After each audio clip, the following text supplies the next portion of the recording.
ஏ யாரும் வேற என்ன இந்த ஆளுக்கு என்ன இப்போ என்ன என்னமோ பெருசாக என்னமோ இப்படி இது மாதிரி கொண்டாடிக்கிட்டு இருக்கீங்க. என்ன இந்த ஆள் பேசுனது தான் நான் சொல்கிறேன். இல்லைன்னா என்ன இல்லைன்றதை நீ நிரூபி, நான் சொல்கிறேன் அப்படின்னு பேசுகிறாரு. ஓ அவரையே பேசிடுவியா, அவரை பற்றியே பேசிடுவியா அப்படின்ற மாதிரிலாம் இல்லைன்னா ஆமாம் அப்படி தான் பேசுவேன். ஆமாண்டா பேசுவேன்டா, என்ன பண்ணுவீங்க? மற்ற எல்லா தலைவர்களுடைய படைப்புகளும் பொது வெளியில் இருக்குல்ல, இதையும் நாட்டுடைமையாக்கு. சீமான் ரோட்டில் வந்து நின்னாருன்னா அவர் ஒரு நூற்றுக்கணக்கான மக்கள் கூடுவார்கள். சுபவின்னு ஒருத்தர் ரோட்டில் போய் நின்னானா ஏன் கூடுவான்? சீமான் அரசியல் தலைவர், மக்களுடைய ஆதரவை பெற்ற தலைவர். தைரியமாக மக்களவை சந்தித்து ஒரு 35 லட்சம் ஓட்டு தன்னுடைய சுய உழைப்பின் காரணமாகவும் தன்னுடைய தம்பிகளின் உழைப்பின் காரணமாகவும் வாங்கிய ஒரு தலைவர். சுபவி யார்? ஆஸ்தானா அல்லக்கை. இது மிஞ்சி வேற என்ன நீ? சுபவி போன்றவர்களே கூட தரம் தழந்து போகிறார்கள். எப்போ தெரியுமா? அவங்க சீமானுடைய தனிப்பட்ட விஷயங்களை பற்றி எடுத்து பேசுவது, அது ஏதோ ஒரு பெரிய ஒரு சாதனைன்னு நினைச்சிட்டு இருக்காங்க. கேவலம்ன்ற நான் அப்புறம் உனக்கு எதுக்கு எறாமிச சவரம் பண்ணிட்டு போ.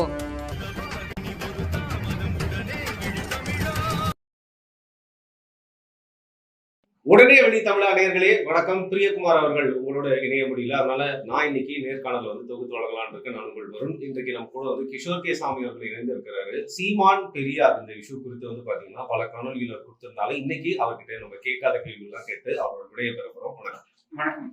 ஸோ சீமானுடைய அரசியல் வாழ்க்கையில இந்த பெரியார் இஷ்யூ, இன்னைக்கு ஏற்பட்டிருக்க அந்த பெரியார் இஷ்யூ வந்து ஒரு முக்கிய திருப்பத்தை ஏற்படுத்தும் அப்படிங்கிற மாதிரி ஒரு பார்வை பாக்குறீங்களா?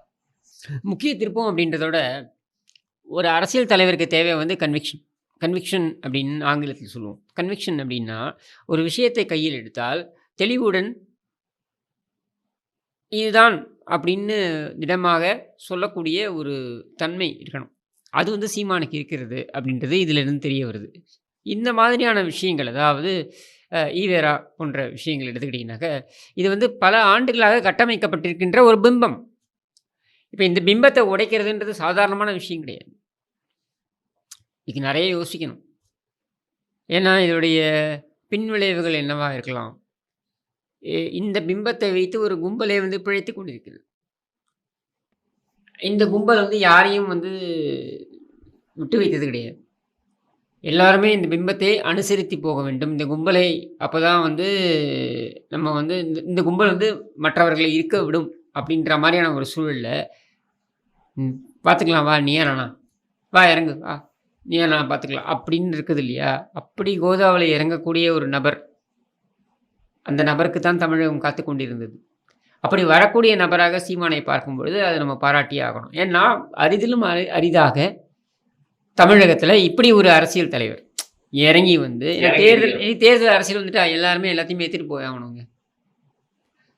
ஒரு மாதிரி பாலிஷ்டா தான் பேசுவாங்க. பாஜக காங்கிரஸ்காரனுக்கு பிடிச்சிருக்கோ பிடிக்கலையோ இல்லை, நேர் எதிர் துருவத்தில் இருக்கக்கூடிய நபராக இருந்தாலும் வந்து ஈவேராவை ஏற்றுட்டாகணும்.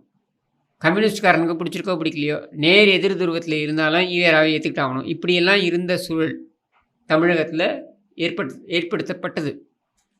இது முன்னாடி அப்படி கிடையாது. துணிந்து பேசியவர்கள் இருக்கிறார்கள். நான் அதை ஏற்கனவே பல வீடியோக்களில் சொல்லியிருக்கேன். ஈவேராவை எதிர்த்து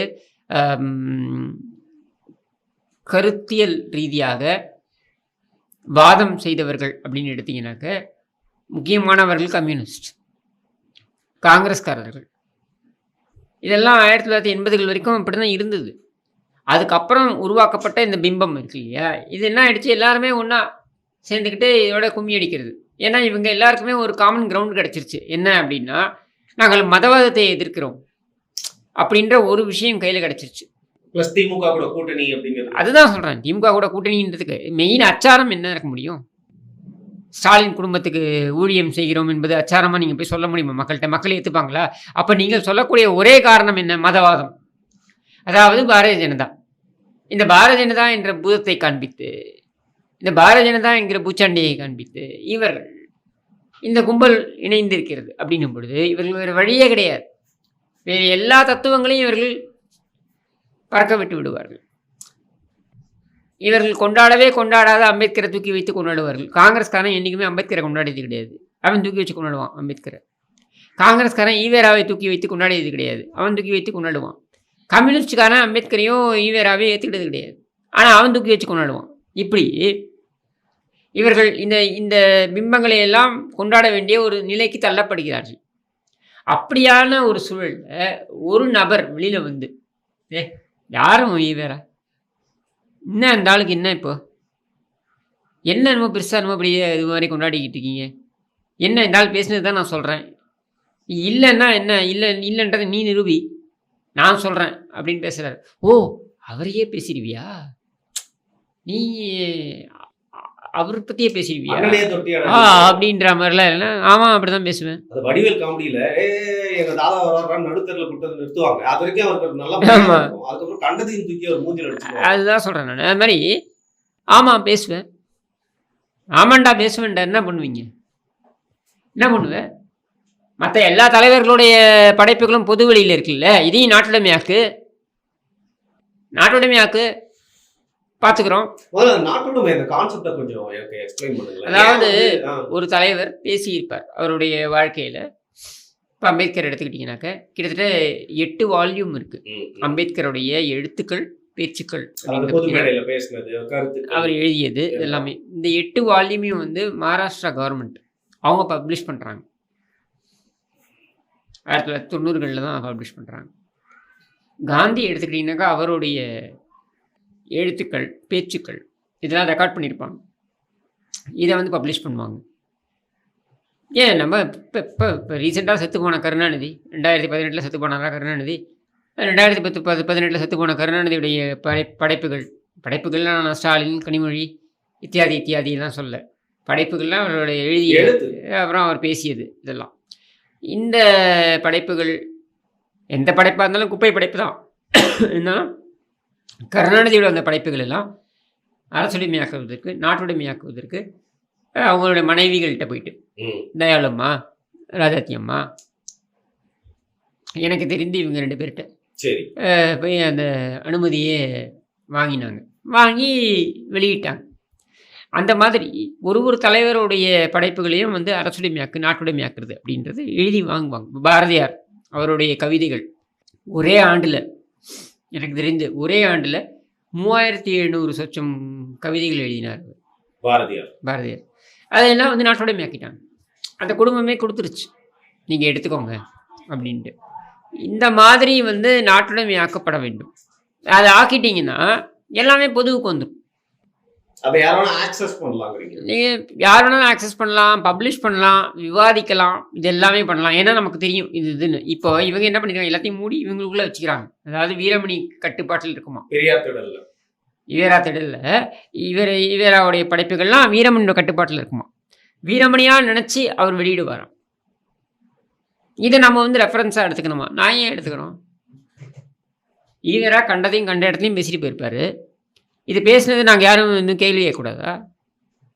அப்போ எப்படி உங்களை மாதிரி ஆட்கள்லாம் ஆக்சஸ் பண்ணி வந்து இந்த கவுண்டர் பாயிண்ட்லாம் பேசுறீங்க? எப்படி உங்களுக்கு? ஏன்னா ஈவேரா குறித்து நிறைய பேர் எழுதியிருக்காங்க புத்தகங்கள். ஆணைமுத்துலேருந்து ஆரம்பித்து நிறைய பேர் எழுதியிருக்காங்க புத்தகங்கள். ஈவேராவின் மறுபக்கம் அப்படின்னு சொல்லிட்டு இவர் எழுதியிருக்காரு, பேர் என்ன, மா வெங்கடேசன் எழுதியிருக்காரு. இந்த மாதிரி நிறைய பேர் எழுதியிருக்காங்க. அவங்கெல்லாம் வந்து குறிப்புகளோடு எழுதியிருக்காங்க. இந்த குறிப்புகள் நம்ம எடுக்கும் பொழுது இவங்க வந்து இல்லை அப்படி அவர் சொல்லவே இல்லை. அப்போ சொல்லவே இல்லைன்னா நீ எல்லாத்தையும் வெளியில் விடு. 1953 ஈவேரா பேசியதாக நீங்கள் சொல்கிறீர்கள், அது தவறு. சரி, 53 பேசலை, 51 பேசினாரு, இல்லைன்னு மறுக்க முடியுமா? நீ 58 பேசினாருன்னு நான் சொல்கிறேன், இல்லை நீ மறுக்க முடியுமா? மறுக்க போறேன்னா எப்போ மறுக்க முடியும்? நீ எல்லாத்தையும் பொதுவுல வையே, அப்போ தெரிஞ்சு போயிடும்ல. ஏன் நீ வைக்க மாட்டேங்கிற? அதுக்கு என்ன இவங்க காரணம் சொல்றாங்க? வீரமணி சொன்னாருன்னு சொல்றாங்க. என்ன காரணம் சொல்றாங்க? அதாவது கருணாநிதி வீரமணிட்ட வந்து சொன்னாராம். இந்த தமிழ்ல சொல்லாடல் ஒன்று இருக்கு, சிறங்க வந்தவனுக்கு சொரிபவனே சாட்சின்னு. அது மாதிரி வீரமணிக்கு கருணாநிதி சாட்சி. என்னன்னா அவர் வந்து சொன்னாராம், என்ன சொன்னாராம், நீ வந்து வெளியில விட்டுட்டேன்னா ஈவேராவை அவர்கள் ஒவ்வொரு விஷயத்தையும் எடுத்து தனித்தனியாக பிரித்து எடுத்துக்கொண்டு சென்று விடுவார்கள். நம்ம வந்து ஒரு விஷயத்தை மட்டும் எடுத்து பேச ஆரம்பித்தார்கள் என்றால் ஈவேராவை முழுவதுமாக புரிந்து கொள்ள முடியாது. நீ அதனை பண்ணுற, ராமாயணத்துலேருந்து மகாபாரத்லேருந்து ஆரம்பித்து புராண கதைகள்லேருந்து ஆரம்பித்து உனக்கு தேவையானது மட்டும், அதில் உனக்கு தோதா என்ன இருக்கோ அது உன்னுடைய புரிதலுக்கு ஏற்ற மாதிரி யாரோ ஒருத்தன் மொழிபெயர்ப்பு பண்ணியிருப்பான். அதை எடுத்துகிட்டு வந்து அவரே சொல்லிட்டார், இவரே சொல்லிட்டார், இப்படி தானே நீ எழுதுகிற. அது ஈவேராக்கு நாங்கள் செய்யக்கூடாதா? அதான் இப்ப நடந்துட்டு இருக்கு அப்படிங்கிறீங்க. அதுதான் நடக்குது. இங்க தூக்கி வளர்த்த புள்ளடா ஆனா என்னோட நெஞ்சிலேயே பாயுது அப்படிங்கிற மாதிரி சுபவி அவர்களோட பட்டறையில இருந்து சரி, வேற எங்க பாயணுமா? இல்லங்க, என்னோட கொஸ்டின் முடிச்சிருங்க. நெஞ்சிலேயே பாயுதுன்னா வேற எங்க பாயணுமா? அவர் வந்து என்ன சொல்றாரு, சீமான் அவர்கள் 1% ஓட்டு தான் வந்து வாங்குவார் வரக்கூடிய 2026. அது ஏன் இவ்வளவு கூவுற? அவர் தான் 1% ஓட்டு தானே வாங்க போறாரு. நீ ஏன் இவ்வளவு கவலைப்படுற? நீ ஏன் இவ்வளவு கூவுற? அவர் எழுபட மாட்டார், மக்கள் ஏற்றுக்கொள்ள மாட்டார்கள் அப்படின்னு சொல்றாருல, அப்புறம் நீ ஏன் கூவிட்டு இருக்க? கூவாத. ஒருவேளை அது மைண்ட்ல வந்து பிளான் பண்றாரு, மக்களோட மனசுல வந்து அது ஒரு விதையா விதைக்கிறாரு. அவர் ஓட்டு போடாதீங்க, அவருக்கு எப்படிதான் ஜெயிக்க போறதில்ல, இந்த 8ல இருந்து 1% வருவாரு. நீங்க சீமான் ரோட்ல வந்து நின்னாருன்னா அவர் ஒரு நூற்றுக்கணக்கான மக்கள் கூடுவார்கள். சுபவின்னு ஒருத்தர் ரோட்ல போய் நின்னானா எவன் கூடுவான்? ஏன் கூடுவான்? சீமான் அரசியல் தலைவர், மக்களுடைய ஆதரவை பெற்ற தலைவர். தைரியமாக மக்களவை சந்தித்து ஒரு 35 லட்சம் ஓட்டு தன்னுடைய சுய உழைப்பின் காரணமாகவும் தன்னுடைய தம்பிகளின் உழைப்பின் காரணமாகவும் வாங்கிய ஒரு தலைவர். சுபவி யார்? ஆஸ்தானா அல்லக்கை. இது மிஞ்சி வேற என்ன? நீ திராவிட தரப்புக்கெல்லாம் ஒரு ஆஸ்தானா இருக்கிறாரு அவரு அப்படின்னு நீ சொல்லிக்கலாம், நீ பெருமைப்பட்டுக்கலாம். திராவிட தரப்புனா என்ன பெரிய பெரிய அறிவாளிகள் கூட்டமா என்ன? பொறுக்கிகள் தானே. அந்த பொறுக்கிகள் கூட்டத்துக்கு நீ வந்து ஆசானா இருக்க போற அப்படின்னாக்க அது உனக்கு பெருமை நீ நினச்சிக்கலாம். என்னை பொறுத்த வரைக்கும் அது கேவலத்திலும் கேவலம்.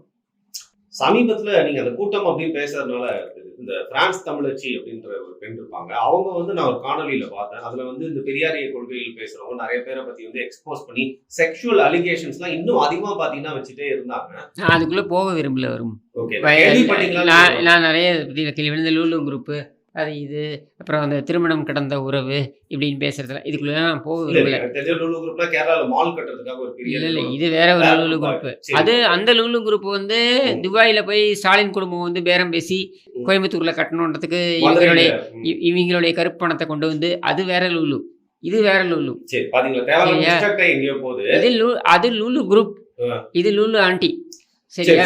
இப்ப என்னன்னா இந்த மாதிரி இந்த திருமணம் கடந்த ஒரு வீட்டுக்குள்ள நான் போக விரும்பல. ஏன்னா ஒவ்வொருத்தருக்கும் ஒரு பர்சனல் இருக்கும். சரியா? அந்த பர்சனலுக்குள்ள நான் போக விரும்பல. சுபவியுடைய, ஏன்னா சுபவி போன்றவர்களே கூட தரம் தழந்து போகிறார்கள். எப்போ தெரியுமா? அவங்க சீமானுடைய தனிப்பட்ட விஷயங்களை பற்றி எடுத்து பேசுவது அது ஏதோ ஒரு பெரிய ஒரு சாதனைன்னு நினைச்சிட்டு இருக்காங்க. கேவலம்ன்ற நான் நிர்பந்திக்கப்படுறாங்க. அப்புறம் உனக்கு எதுக்கு எராமிச சவரம் பண்ணிட்டு போ? இதுக்கு உனக்கு நீ உன்னுடைய நிலைப்பாட்டில் நிற்கணுங்க. நீ உன் நிலைப்பாட்டில் நிற்கணுங்க. உன் நிலைப்பாட்டில் நீ நில்லு, முதுகெலும்புடன் நீ இரு. உனக்கான மரியாதை உன்னை தேடி வரும். அப்படி வரலைன்னா உன் தலையில் அந்த மரியாதை எழுதப்படவில்லைன்னு சொல்லி கிளம்பி போயிட்டே இரு. அதான் ஒரு மனிதனுக்கு, நேர்மையானவனுக்கு அழகு. சரி, நீங்க ஒரு விஷயம் சொன்னீங்க, அதான் என்னோட அடுத்த கேள்வியா கேட்கலான்னு இருந்தேன். சீமான் அவர்களின் மேல் வந்து பொது இடங்கள்ல நடமாட முடியாது, பெரியார்வாதிகள்லாம் பார்த்தா அவர் வந்து விரிச்சிருவாங்க அப்படிங்கிற மாதிரி விஷயங்கள்லாம் வந்து கோவை ராமகிருஷ்ணன் மட்டும் இல்லாம எல்லா பெரியார்வாதிகளும். யாரவன் கோவை ராமகிருஷ்ணன்? இந்த கோவை ராமகிருஷ்ணன்ற கேரக்டரை இதுக்கு மேலே கேள்விப்பட்டிருக்கீங்களா? இல்லைங்க, அரசியல்லாம் நிறைய ஃபாலோ பண்றதுனால கண்டிப்பா கேள்விப்பட்டு. என்ன கேள்வி? நான் தான் அரசியல் ஃபாலோ பண்றேன், நான் ஒன்றும் பெருசாக கேள்விப்பட்டது கிடையாது. முக்கியமான தலைவர்கள் கூட எல்லாம் வந்து பல புகைப்படங்கள்லாம் நான் வந்து அதே இவன் கூட தான் எடுத்து, ஞானசேகரன் கூட தான் எடுத்திருக்கான். இந்த அண்ணா பல்கலைக்கழக ஞானசேகரன் கூட தான் நிறைய முக்கியமான தலைவர்களோடலாம் ஃபோட்டோ எடுத்திருக்காங்க. விட மாட்டீங்க இந்த விஷயத்த. இல்லைங்க, விடாமல் எப்படிங்க இருக்க முடியும்? அதனால் இதையெல்லாம் ஒரு அளவுகோலாக எடுத்துக்க முடியும். யார் நீ? நீ என்ன? நீ ஒத்த ஓட்டு? நீ யார்? சீமான ஒரு அரசியல் தலைவர். நீ யார்? நீ யார் டுபாக்கூர்? நீ ஒரு ஒத்த ஓட்டு, நீ ஒத்தையாளாக போய் அங்கே நின்றுட்டு நீ போராட்டம் பண்ணுற அப்படின்ட்டு மீயால் வேணால் கவரேஜ் தேடிக்கலாம். வேறு என்ன நீ பண்ண முடியும்? வேறு என்ன பிடுங்க முடியும் நீ? தமிழ்நாட்டுடைய 3வது பெரிய கட்சிங்க சீமான்றவரை. சாதாரணமாக அவர் வேண்டாம், அவருடைய தன்னடக்கம் அப்படின்றதன் காரணமாக அவரை அப்படி காட்டிக்கிறது இல்லை.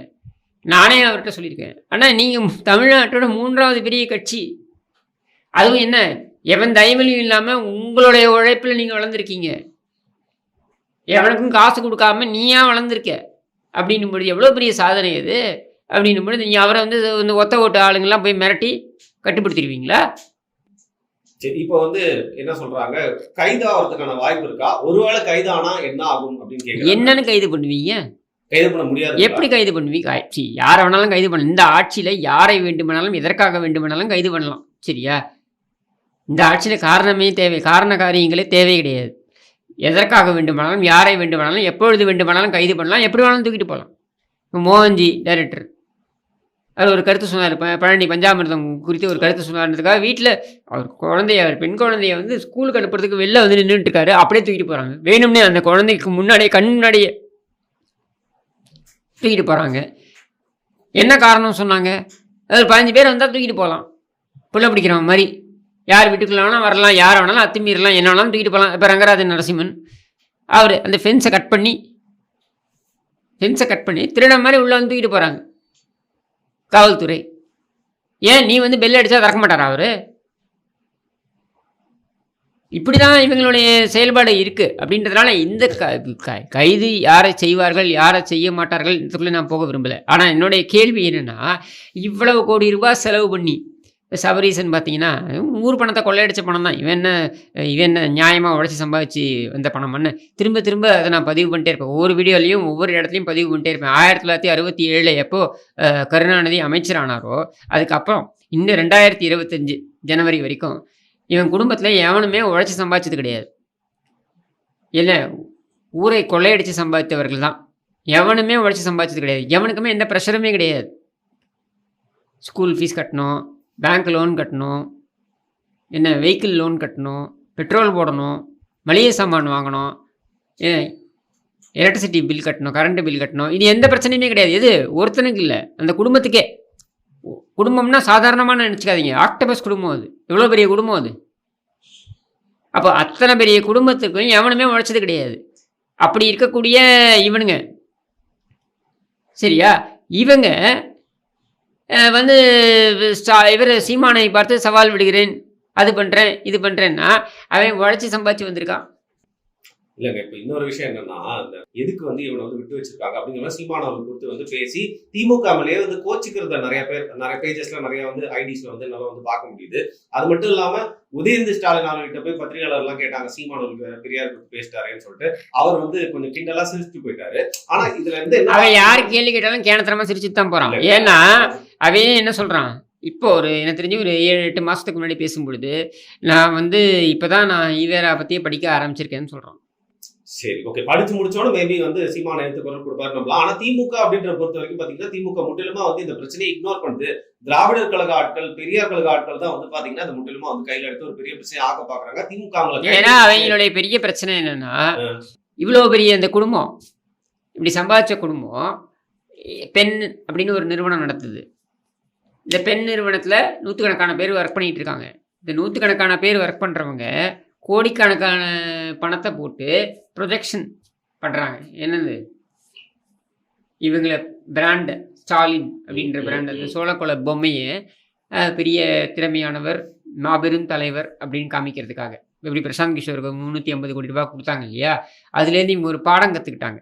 என்னென்னா 350 கோடி ரூபாய் நம்ம ஏன் வெளியில் கொடுக்கணும், அதையும் நம்ம குடும்பமே சாப்பிட்டுக்கலாமே அப்படின்றது தான். இது கட்சி செலவு பண்ணுறது. இவன் குடும்பம் பாக்கெட் விட்டு செலவு பண்ணல, கட்சி செலவு பண்ணுறது. கட்சி தொண்டர்கள்ட்ட தான் அடித்து பிடுங்கிறது, கான்ட்ராக்டரில் அடித்து வாங்குறது, இந்த அமைச்சர்கிட்டலேருந்து கப்பம் வாங்குறது, இந்த மாதிரி. அதையும் கூட இவனுங்களே சாப்பிடணுன்ட்டு. அது ஏன் ஒரு வெளியில் இருக்க பிரசாந்த் கிஷோர் நம்ம கொடுக்கணும், நம்மளே பண்ணுவோன்ட்டு இவன் மாப்பிள்ளை சேரணும் தரக்காம பாருங்க. அதை உதவாக்கிற வந்து இது நடத்துகிறான் பெண்ணுன்னு.